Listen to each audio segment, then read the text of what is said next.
If you would like a free newsletter on this or other subjects, just give us a call at Christian Answers. The phone number is area code 512-218-8022. That's 512-218-8022. Or you could email us at cdebater@aol.com. That's cdebater@aol.com. Thank you.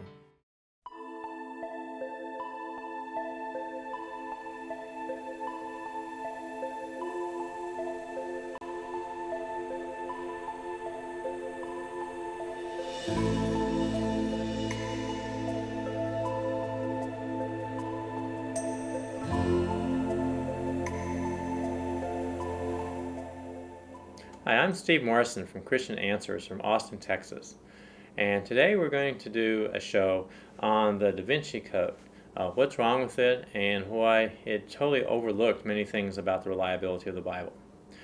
We have a website, www.biblequery.org, and I received a question actually from another Christian that said, have you done any analysis of the Da Vinci Code written by Dan Brown? Well, this material in this show is basically an answer to that. Now, the Da Vinci Code, if you don't know, is a best-selling book telling about allegedly amazing discoveries in the New Testament, Mary Magdalene and the nature of Christianity in general. The author in the preface claims it is only a fictional account, but the author, Dan Brown, has subsequently said that if he were writing a factual account, he would not change a thing. So, this should be judged as a factual representation. But critics claim there were things not only sensationalized, but made up out of thin air, and ignoring the evidence against the storyline. So who is right? Or to put it nicely, is the Da Vinci Code fundamentally factually challenged or not? Well, careful investigation has discovered three main problems. The Da Vinci Code was actually plagiarized from an earlier fictional cartoon based on recently discovered documents in the Vatican. Number two, the purported author, Dan Brown, is not actually a man, but a woman, and no hospital records can prove this wrong. Number three, if you look closely at his photograph in the book, the author was not even a human woman, but actually an alien from Mars. Okay, so these three statements aren't really serious. But how can you tell? How can you actually disprove that 9/11 was not caused by Jewish people? Elvis still appears on Earth today, or the people never walked on the moon? Actually, critics claim the three preceding claims in the Da Vinci Code are not much wilder than what the Da Vinci Code claims in the face of the mountain of historical evidence. So, if the various tabloids can make up various facts, it's like the Da Vinci Code is probably as much in line with them as it is as the historical parts of that. So joking aside, seriously, how can you tell if you're an objective person? The New Testament in general has come through all these centuries with their contents free from change. And number two, contents of the gospel substantially accurate, or is there a reason to consider them all just fiction? How could you tell? We can't do scientific experiments on history to prove or disprove a point, whether we're talking about George Washington living in Mount Vernon or George Washington chopping down a cherry tree. But we can prove things from a legal perspective, as if in a court of law. However, we do not want to be like a juror in a court of law who calls the defendant innocent, saying the only evidence the prosecutor had was a video of him doing it. It could be a screw tape if the evidence were not prepared to accept. So what kind of evidence would the critics say demonstrates for the traditional story of Jesus? Well, Bible writers in the testimony should at least count for something, even to the most partial of critics. Stability of Scripture. Were the books rapidly brought into and taken out of the New Testament, or did it simply all gel into the same thing we have today? Early Bible manuscripts do not prove the accounts in them are true, but they can prove that the accounts themselves have been preserved without significant error. Early Christians. Many early Christians wrote about these events, and usually the testimony of two people is believed as credible. However, we don't have the testimony of two people usually. We have many, many more than that. Non-Christians. Look at all the evidence. See what the Jews, Romans, Gnostics, and other non-Christians who lived soon after this time wrote about these things too. Some of this is particularly interesting. In all cases, we need to look both at what is said, teachings and actions, including miracles, that are attested or denied, and general credibility of who is saying it. Have I left anything out? Or do you agree that this covers the basis on determining how much we can trust in the New Testament and the four Gospels? Okay, let's look at early Christians who wrote about the New Testament. And these abbreviations are going to be used in the chart on the next few pages. But the first one, the first writings that we have preserved of a Christian outside the Bible is Clement of Rome. And he was a bishop of Rome who wrote about 97 or 98 AD a letter to the Corinthian church. And you could sort of summarize his letter. The summary might be, he's telling the Corinthians, why aren't you doing the things that Paul told you to do 50 years ago? And it's a great letter to read. I would recommend it for Christians today. It's not perfect, and it doesn't claim to be scripture, but I'd recommend it just like I might recommend Chuck Swindoll or Billy Graham or some Christian writer today too. Okay, another one is the letter of Barnabas, which was written about 100 AD, abbreviated as BA. Another one, it may be a pseudonym, not necessarily the Barnabas who followed Paul. Another one was Papias, disciple of John, and he wrote about 110 to 113 AD. We know he didn't write much after that, because he was a martyr soon after that. He actually wrote 6 volumes of works, apparently, but most of them have been lost, unfortunately. Okay, but he wrote some interesting things about the Gospels in particular. Then the Didache, which is also called the Teaching of the 12 Disciples. It was about 6 pages or so, and we don't know when it was written, but by the style it seems to be before 125 AD. There's a letter to Diognetus. Sometimes it's called Methides to Diognetus. Methides is just a word that means disciple, though. And it was a fairly short letter written about 130 AD or so. Then there's Polycarp, who was another disciple of the Apostle John, and he wrote a letter about 150 AD. And Justin Martyr was sort of a Greek philosopher who said he finally found the true philosophy of Christianity, and he wrote 136 to 165 AD, and he was obviously called Justin Martyr because he was killed as a martyr. The Shepherd of Hermas is a somewhat strange book, written fairly recently, and we know it was 160 AD, not much earlier than that, not later than that either. We're pretty sure on the time, plus or minus 3 or 4 years or so.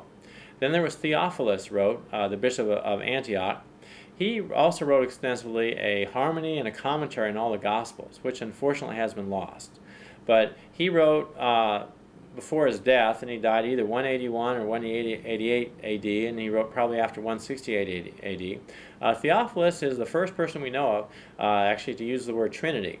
And the way he uses it is kind of interesting. He uses it in passing, like his readers already knew what the word meant, and he just kind of, just briefly mentions it.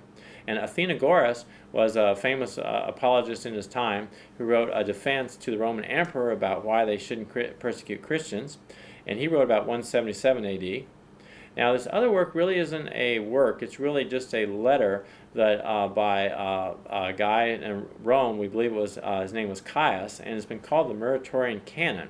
And there's nothing official about it, but here is this Christian, not even a Christian leader, writing, here are the books he knows about in the Bible. So that's kind of interesting, even though it's a very, very short. Irenaeus wrote extensively, and we have most of his writings preserved, and we know pretty narrowly when he wrote, 182 to 188 AD. Tertullian, pronounced by some Tertullian, he wrote a little bit later, 200 to 220 AD or so, and we have tons and tons of material about him. And then Clement of Alexandria, not to be confused with Clement of Rome, he was a Christian leader, bishop in Alexandria, and he unfortunately kind of combined maybe some philosophy with Christianity, but he wrote a lot. We have 830 pages preserved or so, and he wrote about around 217 to 220 AD is when he would stop writing. Hippolytus, who came a little bit later, was 225 to 235 or 236. And then there are other people that we aren't going to discuss for the sake of time. Ignatius was also a disciple of the Apostle John. Bardesan of Syria, Melito of Sardis, who wrote a little bit. The Skeleton Martyrs, around 180 AD, is not necessarily by them, but it's an account of their martyrdom. And Julius Africanus, who wrote some things about the genealogies of Jesus and his works, and Novatian. And then there are many, many other writers, too, who wrote later. But let's just focus on the earlier writers because, quite frankly, there's so many. So if you look here on this chart, this is each of the books of the Bible across the left, and across the top, it shows some of the writers. Now, where you see an A, that's where they mention a quote, and they say it is from the book or from the author, or they mention the book and saying who it's by the author or by name. All right, J is something that says these, like they might quote from Matthew, and they might say these are the words of Jesus. Well, they didn't specify was it Matthew, Mark, Luke, or John, but they quoted from one and they just said Jesus. Now Q, which is most common, is a quote from a book of the Bible, and they just quoted the reference, quoted the verse, they didn't say where it was from. Now let's think about what we're trying to do here. In a sense, it's kind of unfair, but in a sense, it's still very valuable. Imagine if you were a Christian and somebody took the letters you wrote to other people and tried to figure out what books of the Bible you believed. Well, how could they tell? If you didn't write very many, if you quoted from a few Bible verses, they might tell a few things, but what if you didn't quote from, let's say, 3 John very much? Well, can they conclude that you didn't believe 3 John's not a part of the Bible? Well, not really. Now, if you quoted from it, you can, and especially if you mention it with Scripture, they'd say that it definitely was. So what we're doing is omission doesn't necessarily mean they don't believe it. It's just we're just taking their writings where they weren't trying to tell us, except for the Muratorian canon, they weren't trying to tell us what books were in the Bible. We're just kind of surmising based on what they quoted, and when they say, Paul said in Scripture or something, then we can say, okay, well, that's probably, the book in the Bible. So if you look through this, Clement of Rome, First Clement really isn't all that long a book. It's about 16 pages or so, at least in English. And he has quotes doesn't have a quote from the Gospel of John, which kind of seems like he has lots of quotes from the other Gospels and other books. It seems like a little deficiency. But if you think about it, we don't know exactly when John wrote the Gospel, except we think it was between 90 to 100 AD when he was exiled in Patmos. And if Clement wrote 97, 98 AD, there is a faint chance that Clement might have written the first Clement before the Gospel of John was written. It probably was not that case, but it probably was not disseminated very widely yet, especially way over in Rome. So it's actually quite understandable that many of the other writers we'll see refer to the Gospel of John, but this is the reason why Clement didn't. Okay, and by the way, if Clement is written so early, why shouldn't it be Scripture too? Well, Clement was a good guy, but Clement was not an eyewitness, and he never claimed to be an eyewitness and never claimed it was Scripture, but it's still good to read. So if you look in Acts, he quoted from Acts, but it was really half a verse from Acts, not the whole verse. So you say, well, there's a little wiggle room here because it's not as much. So that's why we just have a half sign there.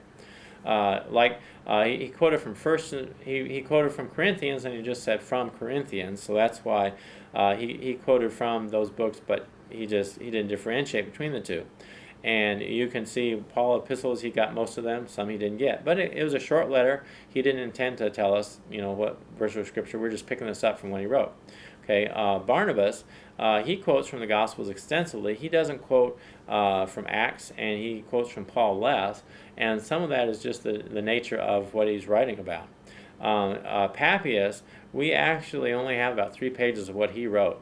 But so we really don't have hardly anything at all. But in the little bit that we have, he mentions some interesting things. He mentions that the Gospel of Matthew was originally written in Hebrew, and some people see that word Hebrew could actually mean Aramaic, but it was really written to them, and then it was translated into Greek. And he also mentioned that Mark was written by Mark, and he said Mark wrote the different events, but sometimes it wasn't in order. And if you think about it, if the Gospels don't specify an order, it doesn't mean that it necessarily was in order or was not in order.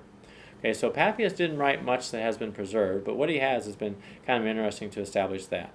Okay, the Didache, which was sort of like a church manual, they have some references to Matthew and Luke, it seems like, primarily, and you'll see later a little bit in the First Peter, so even that later book was by that time. Then if we look on and we look at the Epistle to Diognetus, he quotes from the Gospels too.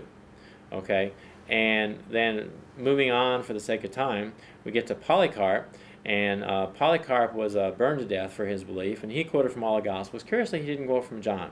But then again, Polycarp and also Papias and Ignatius, why would they have to read the Gospel of John? Their discipler was what it was John. They could just go ask him. Okay. So anyway, Justin Martyr, we have a substantial amount that was preserved from him, and he had a dialogue with a Trypho, a Jewish person, and he has tons and tons of Old Testament quotes. I mean, you can know Isaiah 53 is preserved accurately from nothing else than just Justin Martyr.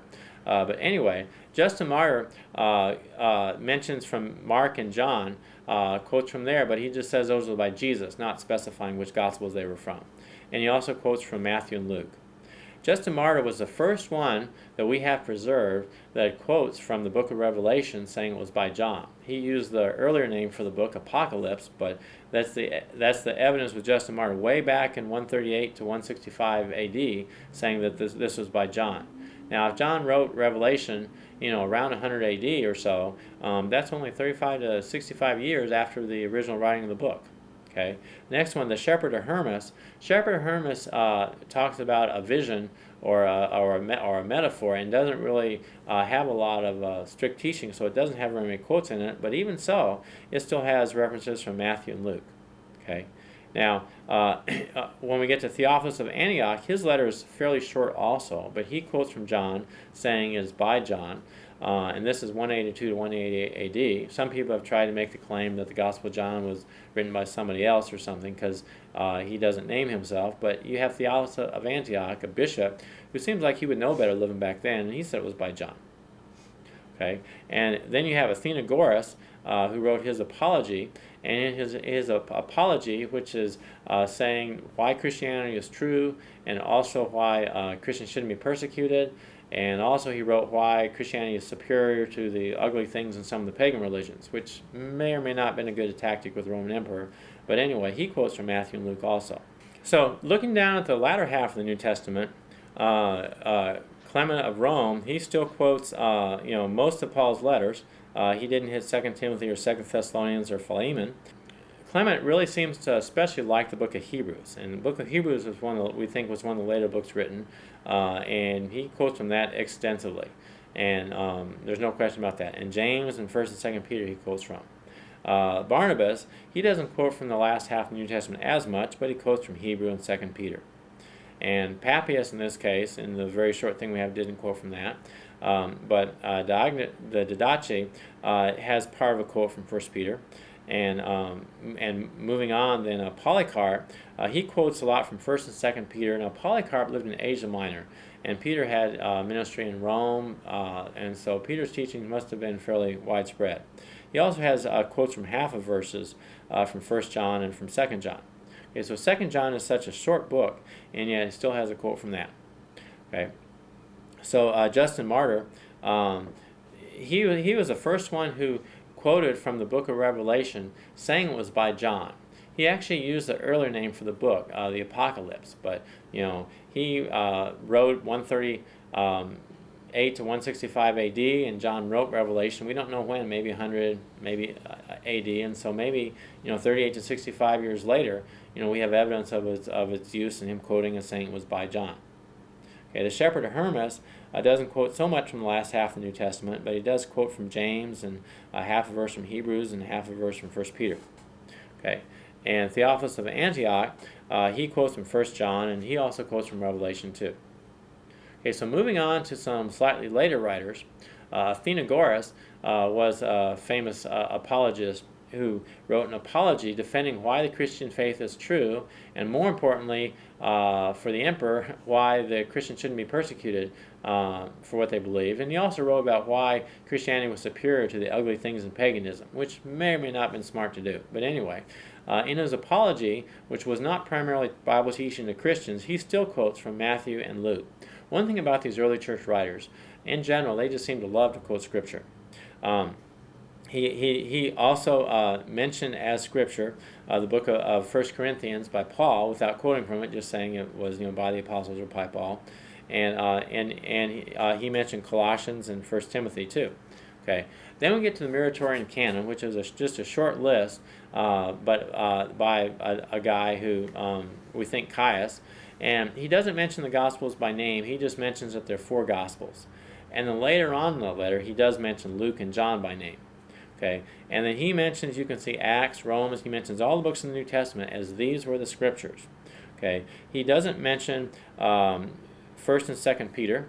Maybe that hadn't spread or he didn't know about that yet. And he doesn't mention 3rd John. And we don't know, was it because he wasn't aware of it? Maybe 3rd John was combined with 2nd John because they're so short. But he does. But he mentions all those. He also mentions, of course, the Gospel of John being by John, and the Apocalypse, that is Revelation, being by John also. Okay. Now, soon after that, we have Irenaeus, who wrote a massive amount of stuff, and you would expect him to quote more things, and he definitely does. He has many quotes saying in Matthew, in Mark, in John, in Luke, of all the Gospels. Okay, and Irenaeus also says that just like there are 4 corners of the earth and 4 winds, there can only be 4 Gospels. Now, maybe you disagree that that would actually prove the point, but obviously he didn't know of any other Gospels used by Christians. Now, this is a key point with the Da Vinci Code, because it was about the time of Irenaeus that the Gnostics started writing other Gospels, such as the Gospel of Thomas and things like that. If there were any earlier copies of Gospels, we don't have preserved evidence of them. But if there were other copies, certainly Christians at this time knew of Gnostics, but they never called them Christians. So let me say that Irenaeus, what he meant to say was he knows of no other Gospels by Christians. Of course, there were all kinds of books by Egyptian religion, Roman religion, things like that, Gnostic religion, but he saw no confusion between what other religions wrote and what Christianity wrote. Okay, and so to finish on Irenaeus, he quotes from all of these different books saying who they were by. And some people might think that when the Gnostics started writing their Gospels and their counterfeit scriptures, that this may have been an impetus for Christians to say, well, let's be more precise and not just say Jesus said, like maybe Justin Martyr might be prone to do, but say actually where this came from, what book this came from, and actually see this. After Irenaeus, you have Tertullian. Some people pronounce it Tertullian. And he wrote pretty extensively about the Trinity, about modesty, about many other things. And as you can see from the thing, it's almost black because he quoted so many verses by different people saying this from Matthew, this from Romans, things like that. Clement of Alexandria, likewise, he blacks out most of the charts saying who these were by. And then, not really finally, but finally for our list, was Hippolytus, who lived a little bit after him. 225 to 235, 36 was when he wrote. And he did the same, except that he only mentions the Luke scripture. He didn't actually quote from Luke in his stuff. Okay, now going to the last half of the Bible, you can see that Athenagoras, in his short apology, didn't need to quote from the last books, and the Muratorian canon, like we said, didn't know about 3rd John, or else they combined it in 1st and 2nd Peter. And then after that, you look at Irenaeus, Tertullian. In some of these smaller books, they had a quote without saying it was where it was from. Sometimes they may have been quoting from looking at a verse. Sometimes they may have been quoting from memory. But you can see that they pretty much cover the whole Bible too. 3rd John, which is a very short and very specific to the point book, wasn't actually quoted.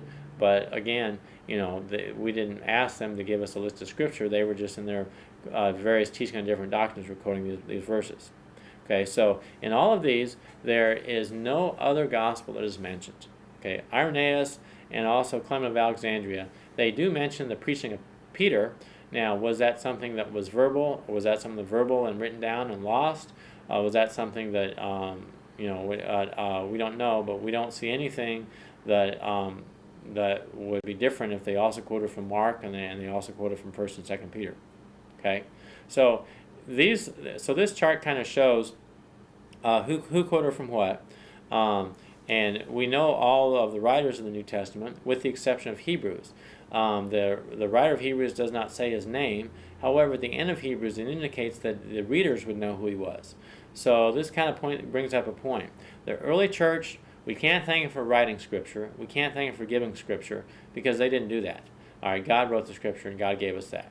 But we can thank the early church for doing a job for us for recognizing Scripture. And we have to trust that they did that correctly, and that God was leading them when they did that.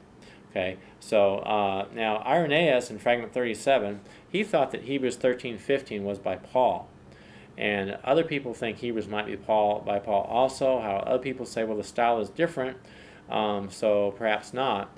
However, if Paul wrote in Greek and yet in Hebrews, if Paul were writing in Hebrew or Aramaic, then that might account for different style. So Christians aren't agreed on if it was Paul or not, but the hearers knew who wrote Peter based on Hebrews 13, 18 through 24. Okay, now a key question here that needs to be addressed, which Brown just kind of assumes, is did the scripture books just kind of slide in and out or not? So did these writers mention any other books written after Christ? And Irenaeus, Hippolytus, Tertullian, and others, they wrote against the Gnostics. They did mention many other books, but they mentioned them as frauds and heresies. They did not mention them as books from God. Okay, now these guys who wrote, is there some guy in a cave who wrote like a book and no one ever dug up or read his book until modern times, or were these guys like famous in their own time? Well, we could answer that by saying, did these guys ever refer to each other? And it turns out that later church fathers did refer early church fathers positively, but they didn't say they were scripture though.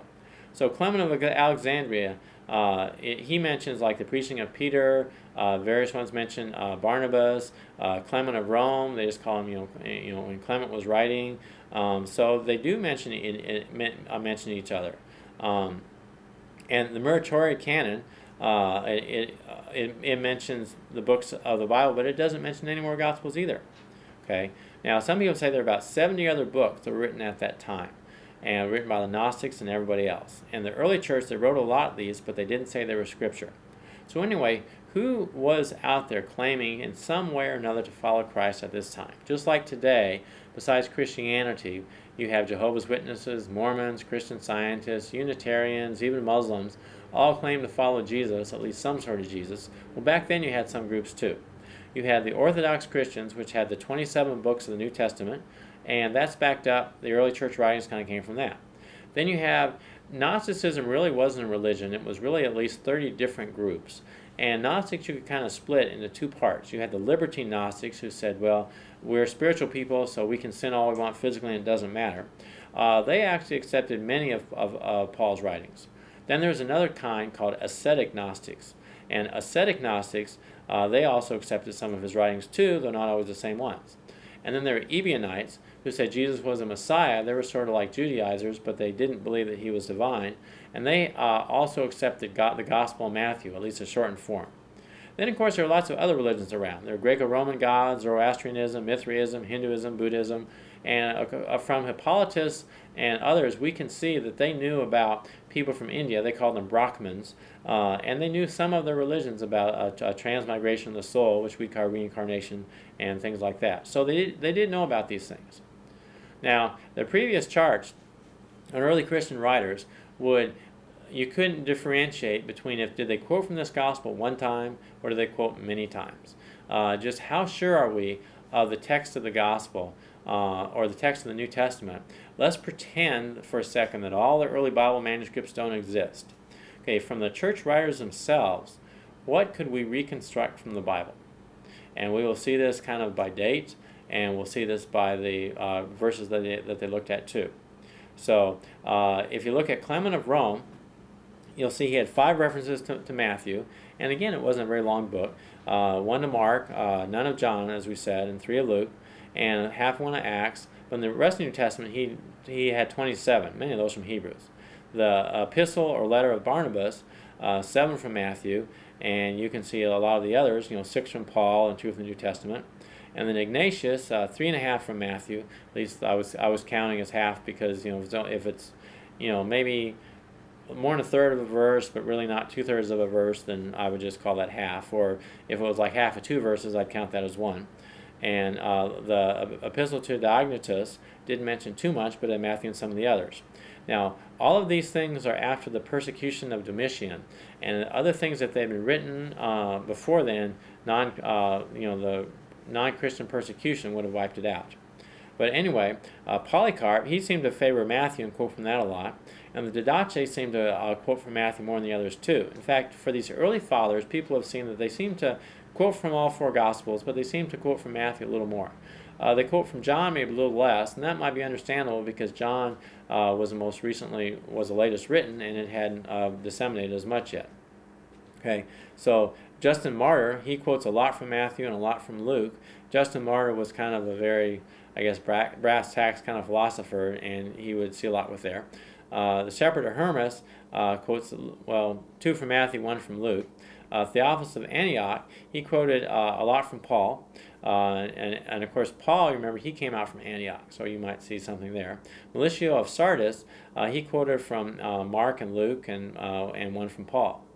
Now, in 177 AD, there were 2 serious crises in the church. One was an external threat of the persecution of the Roman emperor and philosopher Marcus Aurelius, and the other was a challenge of the heresy of the different families of the Gnostics. So Athenagoras wrote a apology where he, in talking to the emperor, quotes from Matthew and Luke, as well as a reference from Paul. Caius had the Muratorian canon, where he doesn't really quote from anything; he just mentions the books. And Irenaeus, he quoted a lot from Matthew and Luke. It seems like he favored those two. Quotes a lot from Paul also. Then we had another crisis. The church had a lot of crises. They had 10 major persecutions. But in 202 AD was a persecution of Septimus Severus. And after that, Tertullian, it's really hard for me to give numbers for him because he just quoted so much from the Bible.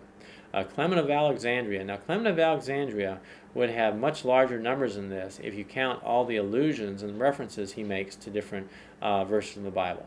But if you say, like if you tell the story of the rich man and Lazarus or something, well, if you don't actually quote the verses, that doesn't count as a quote.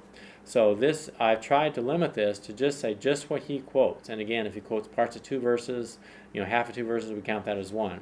So you can see he has 181 quotes from Matthew and 33 from Mark, 116 from Luke, 77 from John, and 38 from Acts, and around 623 or so from Paul, and 178 from the rest of the New Testament. He quoted the Scripture a whole lot. And again, this is, way back there. We're talking around 225, 217, 220 AD or so. Then Hippolytus, who came just a little bit later, he quoted about 95 verses from Matthew, and then 24 from Mark, and 67 from Luke, and 85 from John. Then Acts is 36, and he liked to quote a lot from Paul also, 139 verses, and then 57 from the rest of the New Testament. And then you have Cyprian, who came a little bit later, and he quoted 209 verses or so from Matthew, 20 from Mark, 101 from Luke, and 110 from John. Then 59 from Acts, and 689 from Paul, and 166 from the rest of the New Testament. Now I should say with Cyprian, some of these numbers, they could tend to be more allusions and less quotes too. So this one is a little bit looser. So, and then there was another crisis, yet another, it's 250 AD, there was the Decian persecution, which is probably more severe than many of these earlier crises. And afterwards, there are a lot more people with a lot more quotes, but we'll go ahead and leave that for now. Okay, now this is what the Christians quote. Well, what about non-Christians? Well, there's a very interesting non-Christian named Tatian. Now, he was a pupil of Justin Martyr, who later left Christianity, and he became a leader of what's called the Encretite Gnostics, which was a type of ascetic Gnostic. Okay, and what he did is that he wrote a harmony of the Gospels, where he took Matthew, Mark, Luke, John, and he as input, and he wrote one story that recounted the life of Christ, where he combined all those together. And this was called the Diatessaron, which means the four. Now, what he did is that he took verbatim verses from these Gospels. Now, he was a Gnostic, and Gnostics didn't accept the humanity of Christ in general. And so what he did is he took out the genealogies and he took out the verses that explicitly refer to the humanity of Christ. Okay, so even so that he took those out, he still quoted 79% of the verses of the Gospels. In Matthew, he quoted, and I don't mean alluded to or referred to, I mean quoted, 819 verses. That's 76% of the entire Gospel. And in Mark, he quoted 402 verses, 59%. Mark kind of emphasizes Jesus as a servant, and so you can see maybe a little less quoting there. Luke, he quoted 919 verses out of that. It's 79%. John emphasizes a little bit more Jesus being God, and he really liked John. So he quoted 855 verses, 97% of the Gospel of John. Now, we don't know when Tatian wrote this, but Tatian died in 172 AD. So chances are it's before then, right? So he quoted all this. And what some people say is that, well, the Diatessaron isn't all that interesting for studying early manuscripts because it's so much like, the manuscripts are already there. So here is a heretic who doesn't believe the same as Christians believing, writing basically his version of the gospel. And his version of the gospel is an identical subset of our four gospels. Okay, so what do Jewish non-Christians say about this? Well, the Jewish Talmuds, written some later, they refer to Jesus in a number of places. Not necessarily positive, I'll add. And if you look at Evidence That Demands a Verdict, Volume 1, page 85 to 87, you can see quotes from the Babylonian Talmud, the Toledoth Yeshu, Barlu, the Amo Ula, Yeb 4.3, and the Barita. So Josephus was a Jewish writer who wrote about 93 or 94 AD, and he wrote about Jesus and also his half-brother James. Now, while the Latin version of Josephus has some later additions, the other Arabic edition still shows that Josephus had a positive view of Jesus and James. Now, there are many Roman non-Christians who wrote about Jesus too. Suetonius was a Roman historian who wrote about 120 AD, pretty early. And he said, as the Jews were making constant disturbances at the instigation of Chrestus, spelled Chrestus, he expelled them from Rome. And that's according to Life of Claudius 25:4. Lucianus Samosata was a 2nd century satirist who was no friend of Christians, but he wrote about Christ, the man who was crucified in Palestine because he introduced this new cult into the world, ... Furthermore, their first lawgiver persuaded them that they were all brothers one with another after they had transgressed once for all by denying the Greek gods and by worshiping that crucified sophist himself and by living under his laws. This is in the Passing of Peregrinus, which is also called the Death of Peregrine, and this is 11 through 13. Now, this is kind of interesting because even this mocking satirist named Lucian, he said that Jesus was claimed to be crucified, and he said that the Christians, they worshipped him. Okay, Cornelius Tacitus, who lived around 55 AD to 117 AD, so he was even slightly earlier than Suetonius, he was a Roman historian who wrote about events in both Great Britain and Rome from 15 to 70 AD. And in his Annals, 1544, he wrote of Nero torturing the hated Christians. Christus, Christus, was executed under Pontius Pilate, but this most mischievous superstition still broke out, and Christians were killed in cruel ways. Pliny, also pronounced Pliny the Younger, was a governor of Bithynia who wrote to the Emperor Trajan in 112 AD, asking whether he should actively seek after Christians to kill them, or should he simply kill the ones that they discovered. And he says Christians met before dawn, they sang a hymn to Christ as to a god, and they promised not to do evil, in Epistles 1096. Phlegon was a Greek Carian writer and freed slave of the Emperor Hadrian. He wrote soon after 137 AD that in the 4th year of the 202nd Olympiad, which would be 33 AD, there was the greatest eclipse of the sun, and that it became night in the 6th hour of the day, which would be 12 noon, so that the stars even appeared in the heavens. There was a great earthquake in Bithynia, and many things were overturned in Nicaea. You can get this from the Case for Christ, page 111. Other non-Christians who wrote, Thales, also called Thales, was a Palestinian historian, referenced by Julius Africanus, and he wrote of the darkness and death of Christ. Marabar Serapion was a Syrian who wrote his son around 73 AD, said to emulate the wise men of history who died for what they believed in. And he mentioned Socrates, Pythagoras, and the wise king the Jews executed. So we have all of this evidence that shows that the books of the Bible were reliable, that they haven't been substantially changed. While they're little manuscript variants, the meaning hasn't changed in doctrine or practice. We have all this evidence, and we haven't even got to the New Testament manuscripts yet. So what early manuscripts do we have of the Bible? Well, going through some of them, and we're going through all this evidence because many people, not just Dan Brown, think that there's no evidence that the Bible is reliable, and they say it's been corrupted and everything else. Well, we can show that it hasn't. If somebody says that a message was corrupted, let's say in the Middle Ages, and you can show them a copy of it before the Middle Ages, then it wasn't corrupted. If they say it was corrupted 100 or 150 or 200 AD, and you can show them a copy of that verse from 100 to 150 AD, then that shows that it hasn't been. So anyway, looking at these, the earliest manuscript that we have is a fragment called P52, also called the John Rylands Papyrus, And it contains on one side John 18, 31 through 33, and on the reverse side, 18, 37, and 38. And it's parts of 4 verses, but it's dated extensively by different people. And they come up with a little different dates, but they're all within the same ballpark. The earliest could be 110 AD, and the latest could be 138 AD. Either way, it's pretty early. And in one of these verses that's been preserved, it even mentions that Christ is king, which is a concept that Muslims have not accepted, but even way back then, this is there. Another one, which is about the same time period, is P104, and it contains Matthew 21, 34 through 37, 43, and then maybe a little bit of what looks like 45, but it's kind of hard to say. And it was 100 150 AD. Now we have another one called P57, and another one called P46, and the P46 is also called Chester BD2. Now the handwriting of these are very similar. Was it the same work? Was it 2 things by the same scribe, or was it 2 people with 2 different handwriting? We don't know. Well, the first was about 125 AD, and the second, about the same, 100, 150 AD. And the thing about P87 has a book of Philemon in it, 13 through 15 and 24, and 25b, and there's some gaps. But even this small book of the Bible is still there in that. Now, Chester BD2 is a very important papyrus because it contains 80% of all of Paul's writings that we have in Hebrews. That's about 1,680 verses. And again, this is 100 150 AD.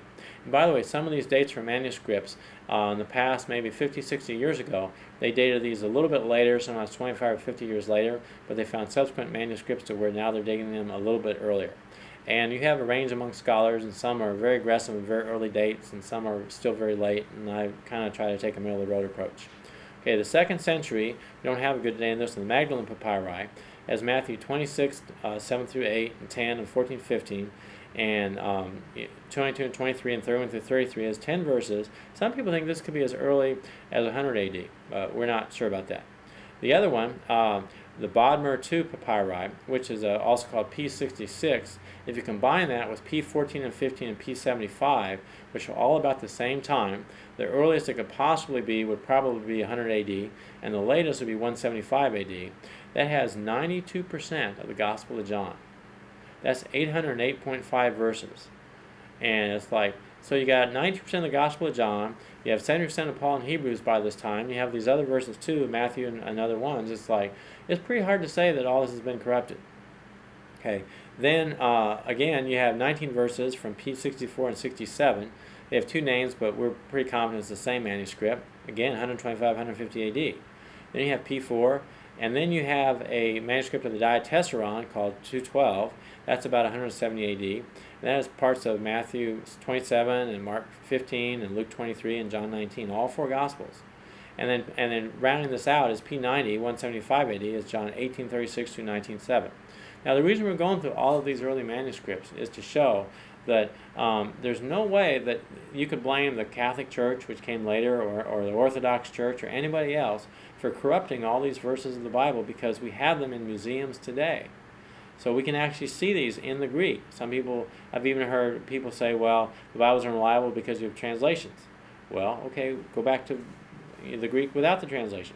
Okay, so just to summarize, by 177 AD, which is the time that the earliest we know that any Gospel Gnostic manuscripts were written, we already have 97% of the Gospel of John, and we have 70% of Paul and Hebrews, and we have other stuff too.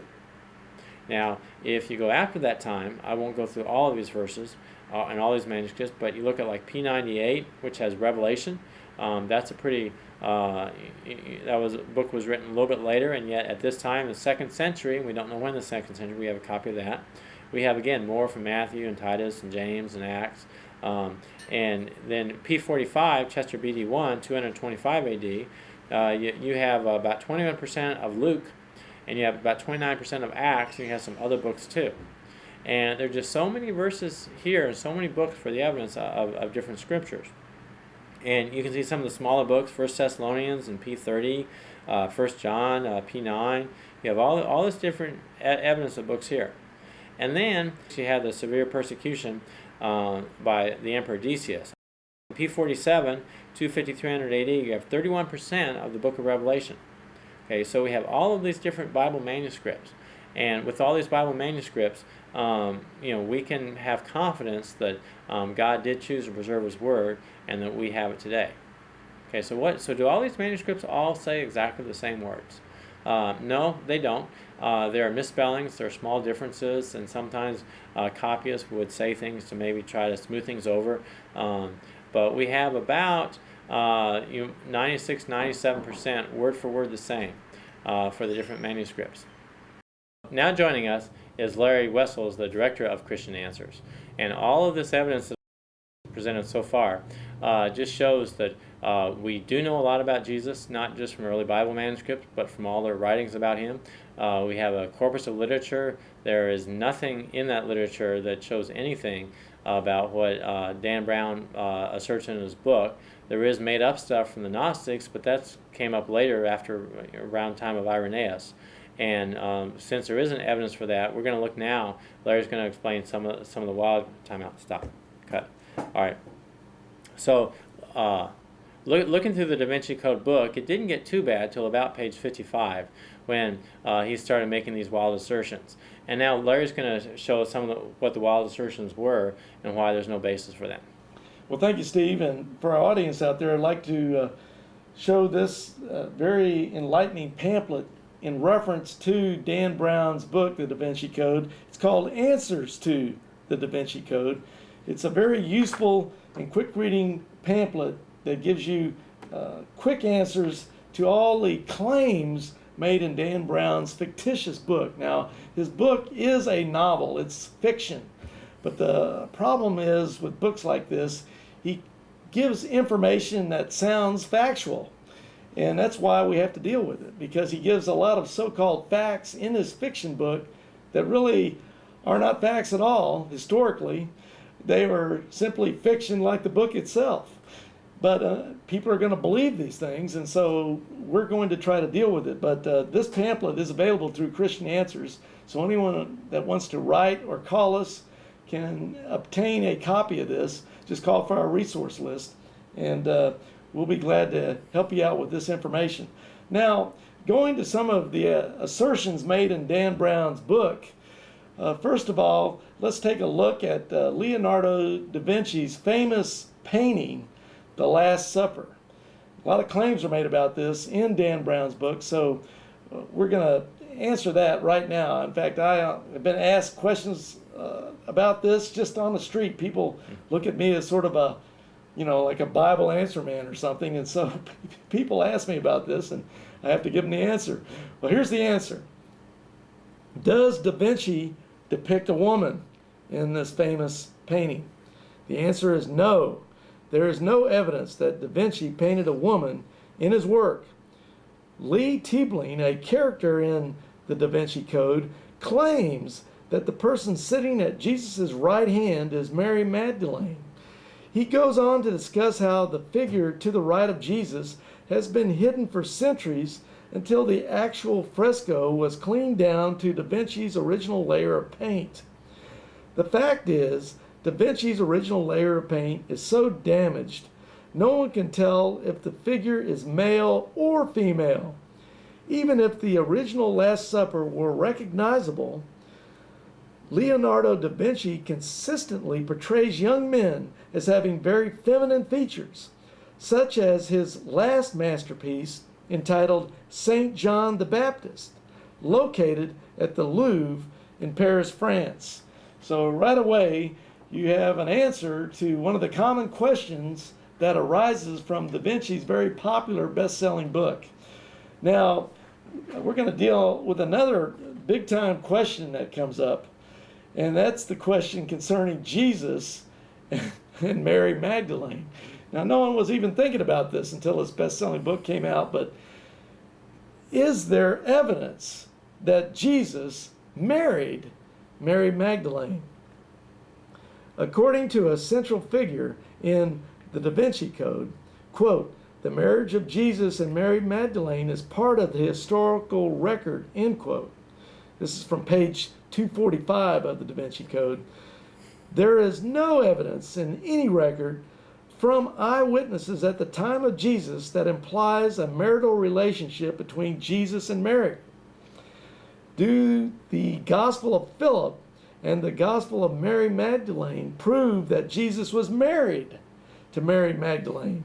And that's, of course, from the Da Vinci Code, pages 245 to page 248. The answer is, once again, no. Neither Gnostic texts, and when we say Gnostic text, we're talking about these Gnostic texts of the Gospel of Philip and the Gospel of Mary Magdalene, neither one of these texts reflects any eyewitness testimony about the relationship between Jesus and Mary Magdalene. Both of these documents are considered Gnostic Gospels and were never considered for inclusion in the Bible. Gnosticism was a heresy that began to infiltrate Christianity around AD 150. Gnostics claimed that to be saved, people need to experience a secret knowledge, in Greek gnosis, that takes them beyond the evil physical world. Around AD 180, Irenaeus, the bishop of Lyons, wrote, quote, "Every one of them, Gnostics, generates something new day by day according to his ability, for no one is deemed, quote, perfect, end quote, who does not develop some mighty fictions," end quote. This coming from Irenaeus. The Da Vinci Code implies that the Gospel of Mary Magdalene is, quote, a gospel. In Magdalene's words, end quote, that's coming from Da Vinci Code, page 247. According to this document, Jesus, quote, loved Mary Magdalene more than the others, end quote. The style of the Gospel of Mary Magdalene indicates, however, that it was written around AD 160 to 200, probably even later, long after the death of Mary Magdalene. According to the Gospel of Philip, Mary Magdalene was Jesus' companion, and he used to kiss her. The style and content of the Gospel of Philip indicate that it was written in the late 200s or early 300s, nearly 200 years or more after the latest New Testament texts. What does the word in the Gospel of Philip that describes Mary as the companion of Jesus really mean? According to the Da Vinci Code, quote, as any Aramaic scholar will tell you, the word companion in those days literally meant spouse, end quote, coming from Da Vinci Code, page 246. The sole ancient manuscript in which this text appears is written in Coptic, not Aramaic. Scholars theorize that the Gospel of Philip originally written in Greek, but there is no evidence that an Aramaic version of the book ever existed. Furthermore, the Greek term that would have been translated companion, koinonos, did not require marital or sexual interaction. The word appears 10 times in the New Testament, and not one occurrence implies a marital or sexual relationship, such as can be found in Matthew 23:30, Luke 5:10, 1 Corinthians 10, verse 18 or verse 20, 2 Corinthians chapter 1, verse 7, and so forth. The other references can be had by obtaining the brochure available. Now, with that said, let's go on to describe some of the other things brought up by the Da Vinci Code. For instance, women and sexuality. Is sex a, quote, spiritual act, end quote, in which one may find the, quote, spark of divinity, end quote, as we find in the Da Vinci Code, page 310. At this point, the Da Vinci Code is partly correct. God is the ultimate source of our sexuality. According to Genesis, God created humanity in his own image. In the image of God, he created him. Male and female, he created them, end quote. Yet, and this is where the Da Vinci Code goes wrong, sexual pleasure is not intended to be an end in itself. Certainly, God didn't plan our sexuality to be a frenzied group ritual such as the one celebrated in the Da Vinci Code.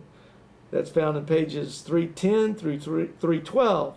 Rather, the intimate pleasure expressed between a husband and his wife is intended to be a reflection of the intense, exclusive passion that God feels for his people. That's why, throughout Scripture, God is presented as the loving husband of his people. Therefore, there is no spark of divinity that we find in a moment of sexual pleasure. What we can find within the context that God created for sexual expression is a beautiful reflection of divine love. See Genesis chapter 1, verses 26 through 27, Isaiah 54, verse 5, Jeremiah 31, 32, Ezekiel 16, verses 1 through 32, and so forth. Did the church recast sex as a shameful act, according to the Da Vinci Code, page 125? No. The church as a whole did not recast sex as shameful. According to one of the characters in the Da Vinci Code, the major religions of the world have worked hard to demonize sex and recast it as a disgusting and sinful act. That's the Da Vinci Code, page 309.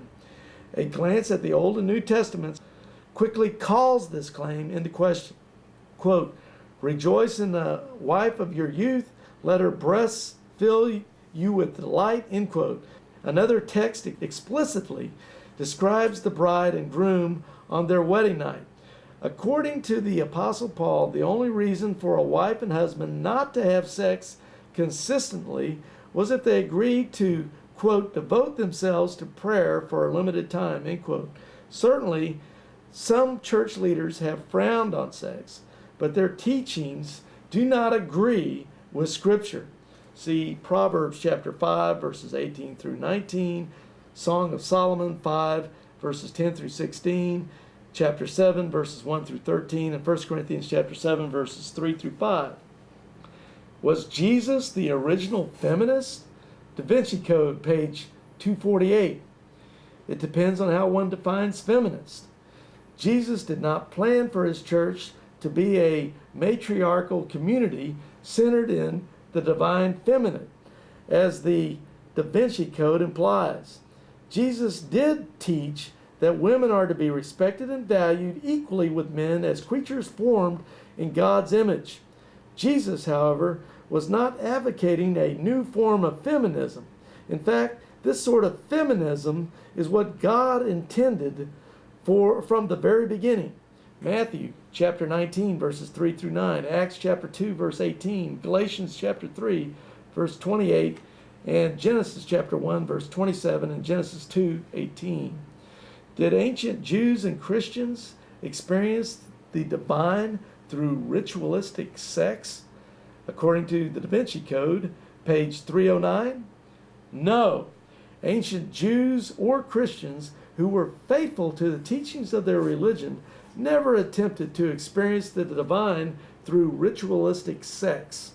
According to a main character in the Da Vinci Code, early Jewish worship included heros gamos, which is called sacred union, acts of ritual sex through which, quote, the male could find spiritual wholeness, end quote. Da Vinci Code, page 309. These rites, the Da Vinci Code contends, continued among Christians until the established church engaged in, quote, a brutal crusade to re-educate the pagan and feminine worshiping religions, end quote. Da Vinci Code, page 125. In truth, the earliest texts from the Jewish tradition explicitly forbid practices of, quote, cult prostitution, end quote. Early Christians were accused of such acts. However, when a Roman governor thoroughly investigated the charges in AD 112, he found nothing shameful, only an ordinary worship celebration. See also Deuteronomy chapter 23, verses 17 and 18. Okay, I want our viewers to understand that with all these claims going on in the Da Vinci Code, the facts do not correlate with the fictions you're going to find in Dan Brown's Da Vinci Code book. There's much more we could say on this, but I think this should be sufficient to prove the case. And once again, I want to let our viewers know that they can obtain this very helpful little book on this subject if they're really concerned about this. I want to thank our Director of Research, Steve Morrison, for being with us. Yeah. Great job, Steve, as usual, on the research. Join us. I'm Larry Wessels with Christian Answers. Join us again next time for more information. God bless you all. Remember, Jesus is the way, the truth, and the life, and no one comes to the Father except through him. God bless you all.